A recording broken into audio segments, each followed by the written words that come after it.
It is good indeed to be here. Welcome to Belmead. Welcome to St. Francis, St. Emma. Welcome to our joint venture. We have a lot of joint ventures going on. This is our mission. Our mission for St. Francis, St. Emma is to maintain a place where the interrelatedness of all living beings is protected and all living beings are reverenced.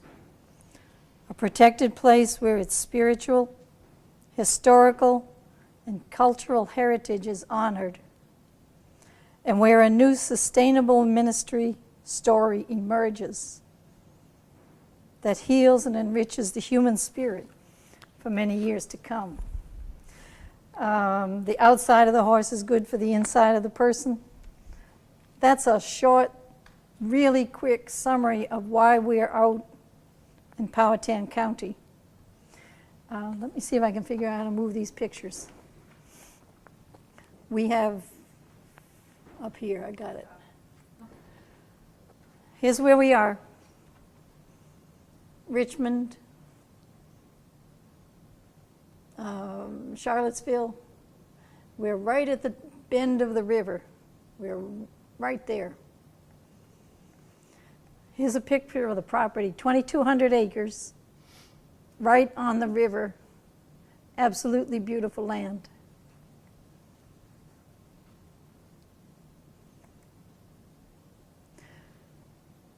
We started out as I'll go back to 1840. It was the Philip St. George Cock Plantation. In 1895, the Drexels and Morells bought the property, and it became St. Francis de Sales School and St. Emma Military Academy. We educated 15,000 African American children out there between 1895 and 1970. That's a lot of kids.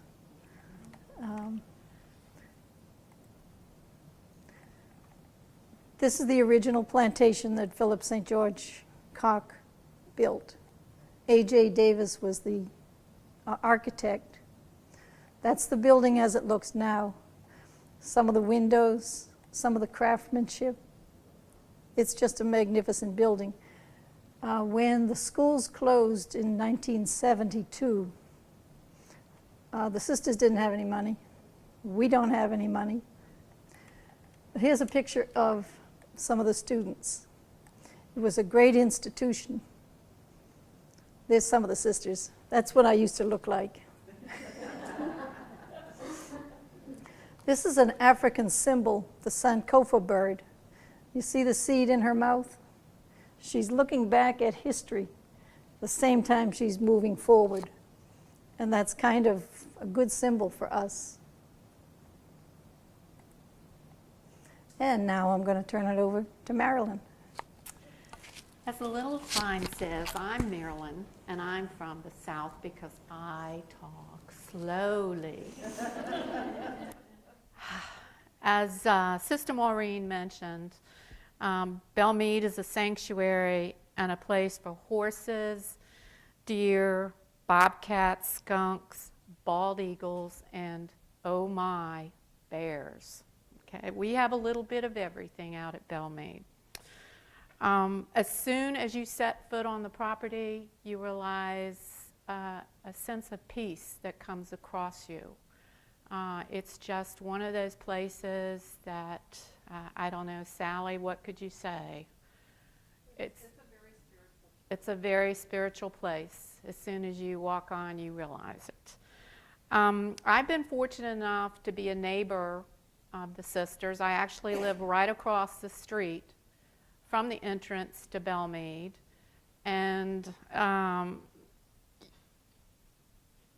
at one time there were meetings held. This was after the schools had closed, and how did you do this? You're going to have to do that for me. At one time, the sisters called upon the neighbors and said, okay, we want this place to come alive again. We need your help. We need some brainstorming.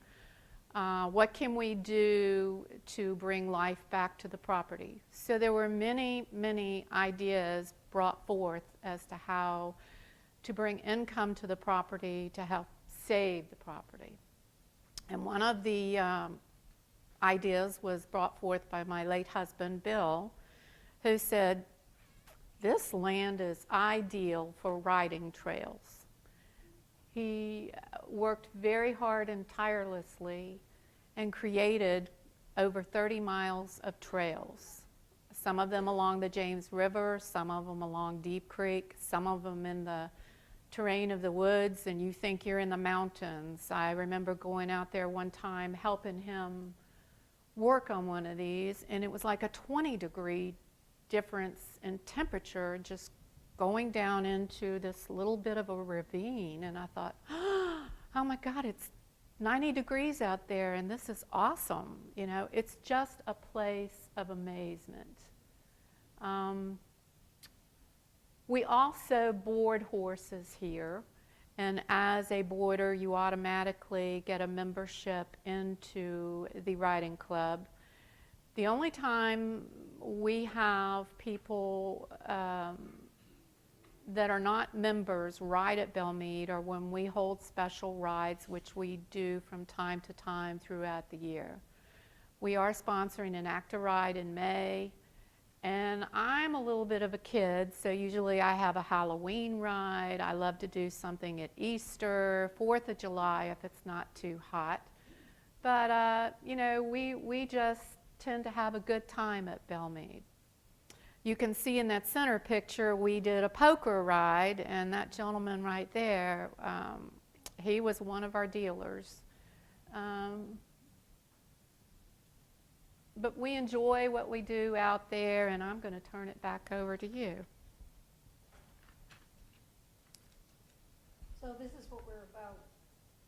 Some people say, what are Catholic sisters doing out running a farm? We believe there's such a strong connection between social justice and eco-social justice. As you treat the earth, so you treat the people and all living systems of the earth. So it's a very short trip. My whole life was spent in inner cities teaching inner city children. I spent, I don't know, 150 years teaching in inner city in principle. And I understand so clearly the longer I'm living out here at Belmead, we define the earth as something that can be expended, thrown away, used and abused. We do the same thing with people. And that kind of is the roots, the real strong roots of why the Sisters of the Blessed Sacrament want to preserve this 2,200 acres. It's a major conversation. Going from inner city obvious ministry to out here in the beautiful country that used to be a source of education. So we have preservation, story of the land and its people. It's so important for us as human beings. The historic buildings, the natural environment, and we're redoing our forests.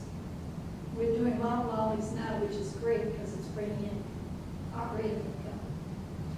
We hope to be able to have the forest of the 7th generation beginning as we finish harvesting the loblollies. History teaches and inspired.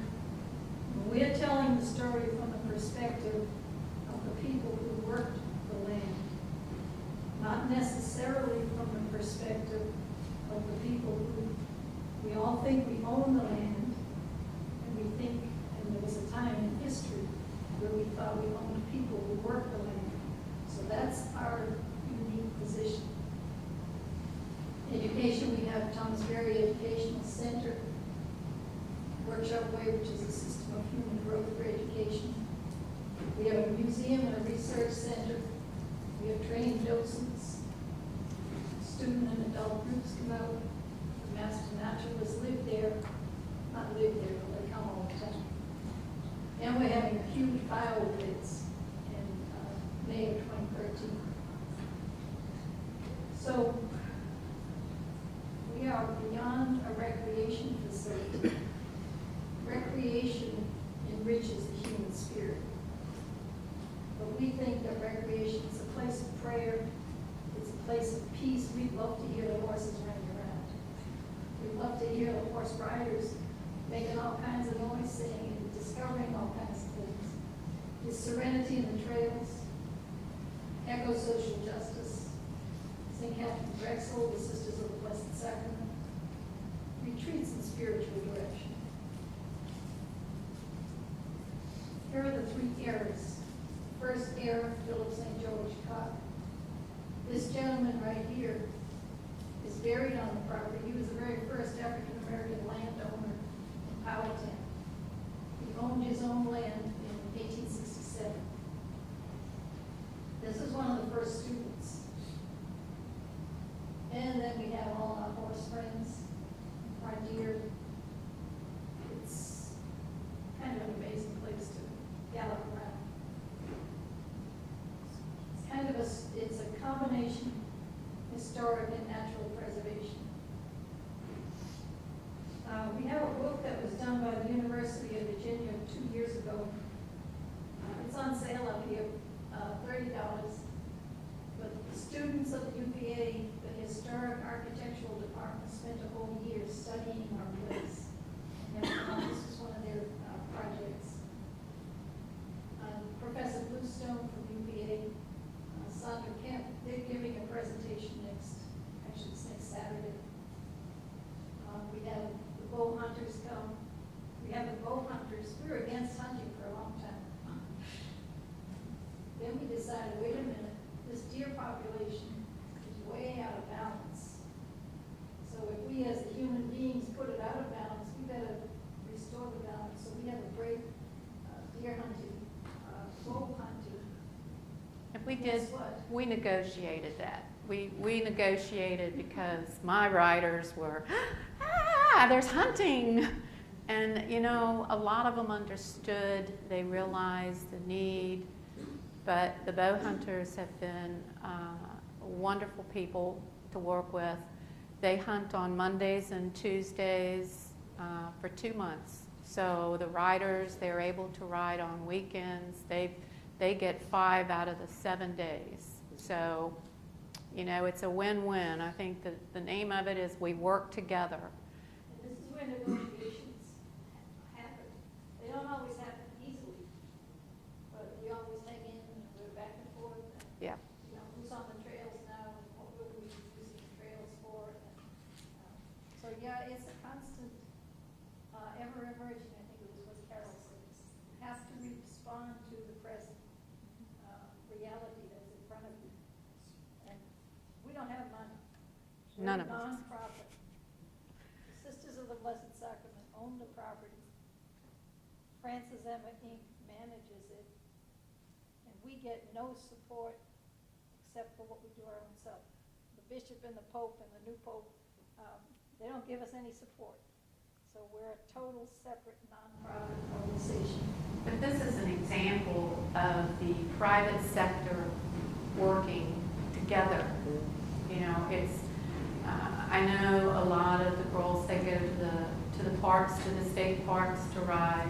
I think in listening to some of the conversations early and to talking with one of the guests here, I think you can approach private landowners with a plan. You know, if you're concerned about the amount of land that is going away, you know, come up with a compromise, come up with a plan that maybe you could sell that landowner on that he never would have thought of. I mean, I think we're a prime example of working together, and it works. You know, we have the same common goals for the land itself. And I think that's why it works so well together. And I think it was Carroll too that was talking about the mission and the vision and the management, the overall management. Coming in from the inner city, I have a degree in school selling chicken dinners. So I went off to school and got a degree in long-range planning and fundraising. And I had no clue that I was going to be out here in Powhatan. It's kind of like the way religious life is. You go where they send you. So we're millions of volunteers, hundreds of volunteers, both in Marilyn's work and our work. We rely very much on volunteers. And what's amazing is whenever we have a need, we have always gotten someone to come and give us the advice we have needed. And we've had to do a lot of preservation, and that is something that just is an ongoing job. You know, we have a long ways to go to get started, and we've come a long ways, but it's just an ongoing piece of art that continues. There's me and my horse. That's Jackson. So this is where we really understand and we really pray that the interrelationness of all creation becomes part of like a global philosophy. Peace on earth to us is our driving force, and we have fun along the road. We do. We work hard, but we do enjoy what we're doing. So every so often I look out my back window and I see a whole crowd going off into the woods. Something good happens when people ride. Something good happens when we teach our children to see the natural world around them. So that's us. Yeah. I have a question. I rode there maybe 3 years ago. So since then, there's been like a rebirth, reorganization. I noticed in the pamphlet it says that the FrancisEmma is a new nonprofit. FrancisEmma started in 2005. In 5? Yeah. Okay. And we've been operating 8 years. That's wonderful. It's Yeah. a wonderful place. And we ask for your prayers, we ask for your support, we ask you to come and visit, come and see. Because the land speaks for itself. Creatures of the land speak for themselves. You also said that the Catholic Church doesn't own the land or does own the land? No, the sisters of the land. Sisters, because when we were riding there, everybody was, like debating who owns this land because it was so The wonderful. sisters in Philadelphia own the land. How about that? Yeah. And the sisters was started by St. Catherine Drexel in Philadelphia, the Drexels and Morels started it. We operated out here until 1972 as a regular full school ministry. And now we're adjusting our philosophy, as Carroll said, to fit where is the world today. And so the earth itself is at risk. So we're connecting our land, our work, bringing people in to a place that we hope will be unto the seventh generation, as the native people say. So we put 1,000 acres in conservation easement. We hope to put more of it in conservation, but economy kind of tells you where you will and won't go. So right now we're engaged in a $7 million capital campaign. I keep saying, what's a nice girl like me doing in a place like that? We're restoring the mansion as we speak. The mansion that was built in the 1840s, we have the chimneys are getting restored, mostly through donations, mostly through grants. So pray that the grant-making people say yes. They keep doing it and we keep moving, but we're always shaky. So I think, any other Way in the back. questions? How large is the riding club? Riding club at one time was up to about 100 riders, which was the max number that my husband had wanted to have. But as the economy headed south, so did the riding club. I would say right now we have about 70 members And how many that are horses? consistent. How many horses? Well, we board, currently we have 20 horses that we board. The riding club members, as I said, they're allowed to bring guests. So we have a lot of guests that do visit Belmead. I think our rides that we sponsor, which is probably how you attended.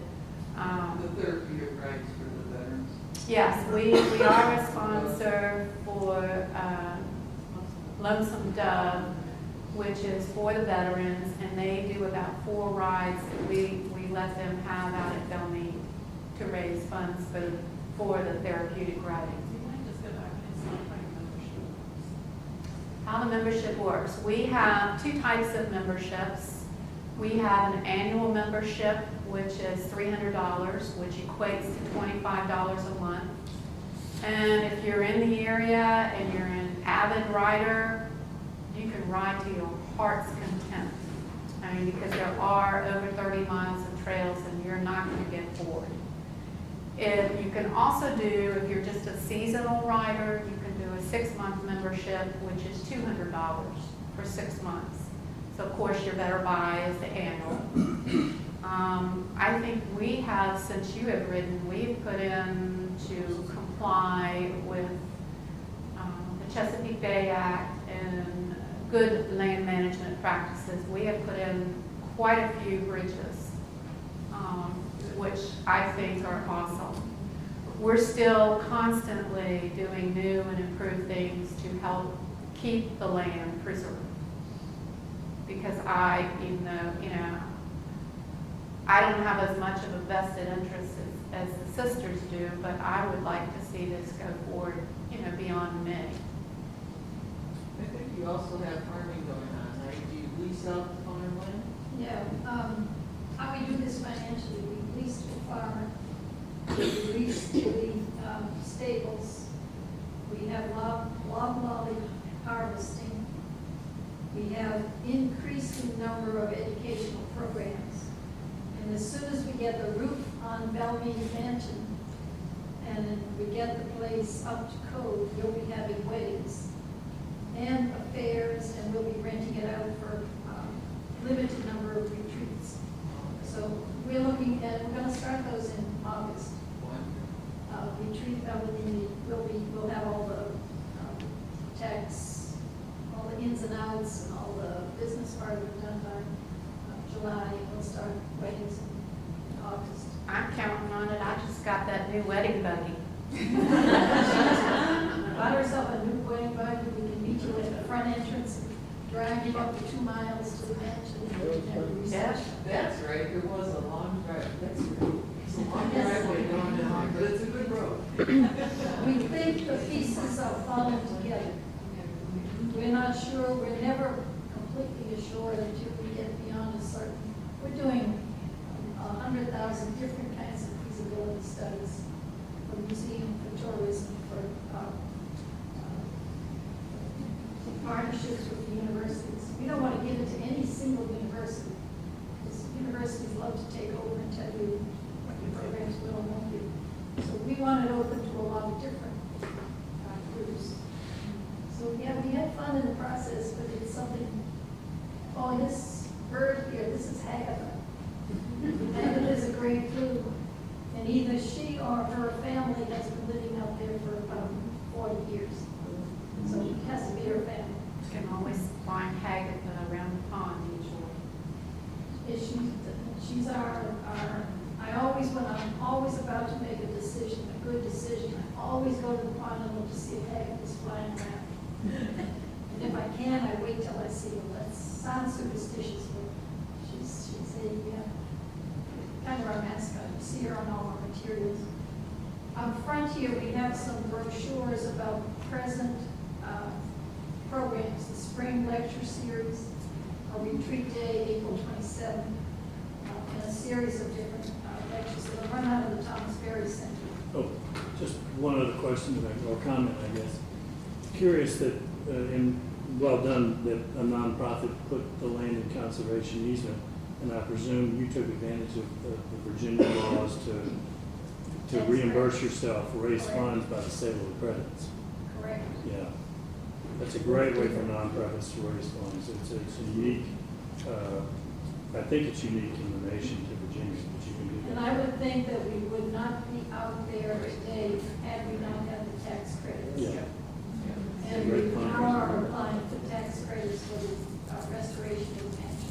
And you can get some for wetlands credits as well. They don't come as quickly, but there are probably things you can do there as well. Well, if you can give us any additional information, we're always looking for new ways of bringing sustainable cash into the place. We always go from being okay, to, then we get some surprises, but so far to this point, Great. we have done well.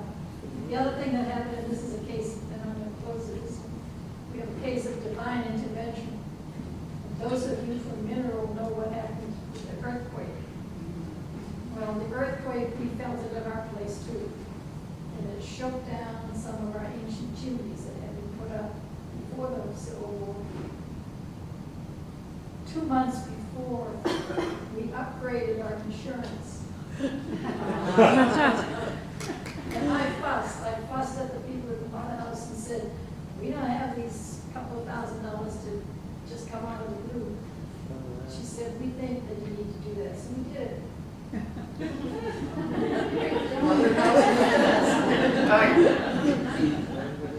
People laugh and I say, don't mess with the sisters. So we'd love for you to come out and visit Belmead sometime. Give us a call. Our cards are in the brochures, and we'll give you a tour. Or if you want to come riding, just give you a call. It's a great place to walk. We have docents who tour the mansion for you. And Now, when you- this excuse me. project is, we hope to put a STEM education place in the other building across the street, geared towards underachieving young women. So there's a lot of holes in the fire. There's a lot of work to it. Can I ask you a quick question? You are making reference to docents. Are you talking about as in the practice of dowsing? Or What was when you're that? talking about the docents? The docents. Docents? Are you talking about as in the practice of dowsing? As in- Or as in going around and showing, pardon? Giving tours through a museum. Okay. Right. I know that seems kind of odd, but because you're speaking so much about nature and spirituality and connection with the earth and whatnot, I'm sitting there going, oh, that's really neat. I would have never thought that y'all integrated that into it as well. Oh, yeah. I mean, it's a really cool thought. We got the natural and the historic preservation. And yeah, it's docenting. Oh, You're breaking all those. No, she didn't. About the National Registry. Yeah, we had an award and a recognition that it seems kind of strange. We're among one of the 11 most endangered sites, historic sites in the United States.